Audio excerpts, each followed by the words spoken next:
Falegnameria Paludetto. Da più di 60 anni. Il legno su misura a casa tua.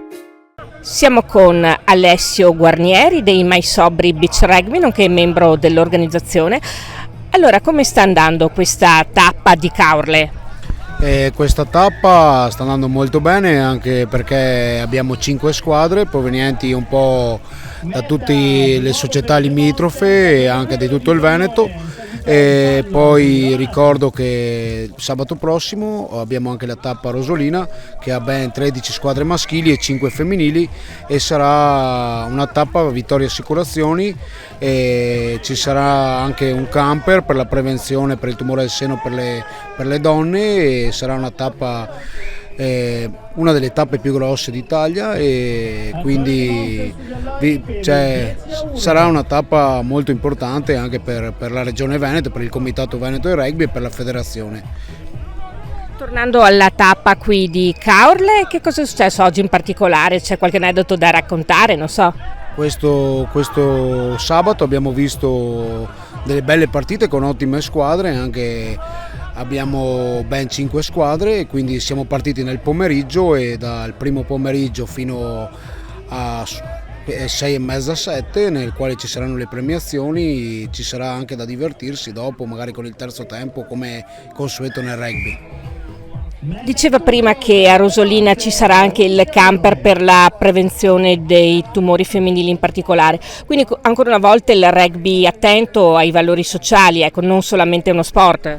Certamente il rugby è uno sport che insegna a vivere, insegna a avere rispetto delle persone, insegna ad avere dei valori, e ci sarà Vittoria Assicurazioni, la quale tiene molto alla prevenzione anche, e a creare un ambiente nel quale le persone possono sentirsi se stesse e stare bene con i compagni di squadra. È uno sport, che il rugby, che crea aggregazione, sì, e quindi le persone verranno, anche tanti ospiti, perché ci sarà anche qualche persona importante che verrà, tipo il sindaco, tipo l'assessore allo sport del comune di Rosolina, e quindi sarà un evento grande. E ci sarà anche il terzo tempo, che anche lì non mancherà di certo, e ci sarà una serata con DJ e musica fino a tardi, insomma. Per quanto riguarda sempre la tappa qui di Caorle, che risposta avete avuto in termini di pubblico? Vedevamo il pubblico che si fermava e dava un'occhiata. Magari è uno sport non molto seguito, però qui vedevamo anche la gente in spiaggia che si avvicinava al campo di gioco e era un po' curiosa di questo nuovo sport, che di solito si vede il beach volley, il beach tennis, il beach rugby è un po' più difficile da vedere, quindi c'erano tante persone curiose che si fermavano a vedere.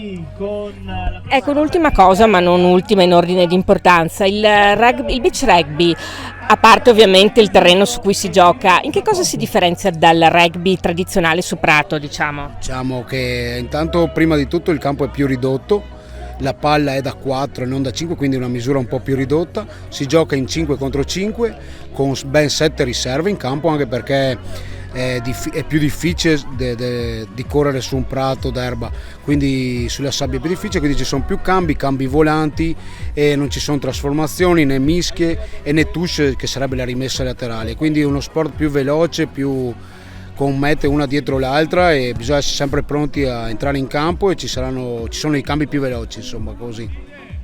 Allora, qual è il vostro ruolo innanzitutto in questa tappa di beach rugby, Vittoria Beach Rugby, che si sta svolgendo a Caorle? Ma allora, diciamo che qua noi abbiamo per la prima volta dato una mano a organizzare la tappa ai margini delle nostre capacità, perché è un evento completamente nuovo per noi, e quindi anche, tra le altre cose, di società nuova, e quindi un po' anche sul finale di stagione, quindi diciamo che abbiamo dato una mano a loro appunto a organizzare come locali la manifestazione, anche se poi dopo il circuito e l'attività è già esistente da tempo eccetera, e Alessio è poi quello che costruisce tutto quanto e che gestisce le squadre, le invita, quindi la parte diciamo sportiva è chiaramente per competenza in mano a loro, che hanno molta più esperienza di noi nella gestione. Noi abbiamo cercato di dare una mano un po' come appoggio qua sulla zona, essendo la società di riferimento, ecco, diciamo. Ecco, quali aspetti principali avete riscontrato nell'organizzare questo evento, se ci sono state delle difficoltà, e quali gli aspetti più piacevoli? Nessuna in particolare, e tutte, diciamo che quella più evidente forse per noi è un po' il fatto di essere in un momento che per il nostro tipo di attività è un po' diciamo un po' a fine stagione, quindi comporta un po' l'allontanamento della nostra forza lavoro, che sono i soci della società, diciamo.